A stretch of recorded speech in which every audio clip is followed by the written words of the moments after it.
Cea mai mare bogăție.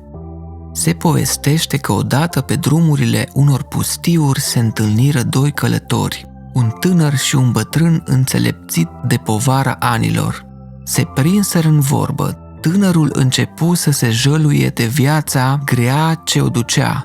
Prea cinstite drumeți, eu nu sunt fericit deloc. Venerabilii mei părinți nu mi-au lăsat niciun fel de moștenire. Ce minunat este să fii bogat! Ce nenorocire însă că în lumea asta eu sunt omul cel mai sărac și mai nefericit. Ei, nu te mai tângui atât, fiule, răspunse bătrânul. Nu trebuie să fii atât de trist și atât de pierdut. Cum să nu fiu îndurerat și nefericit când nu am niciun fel de avere? Încetează, fiule, rosti bătrânul călător. Ai atâtea bogății în mâinile tale și când colo te plângi de sărăcie.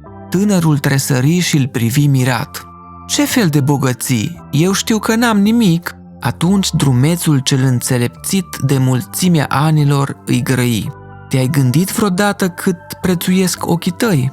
Cedează-mi numai un singur ochi și am să-ți dau în schimbul lui tot ce-ți dorești de la mine. Cum? Să-ți vând un ochi? Se sperie tânărul.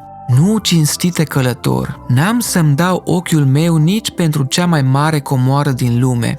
Bine, urmă bătrânul, atunci cedează-mi o mână, pentru care am să-ți dau aur, argint și cât îți poftește inima. Pentru aur și argint să-ți dau o mână? Se înspăimântă tânărul drumeț. Nu, pentru nimic în lume n-am să fac așa ceva, pentru niciun fel de aur. Vezi, dar fiul meu, ce bogății ai, cuvântă bătrânul tovarăș de drum.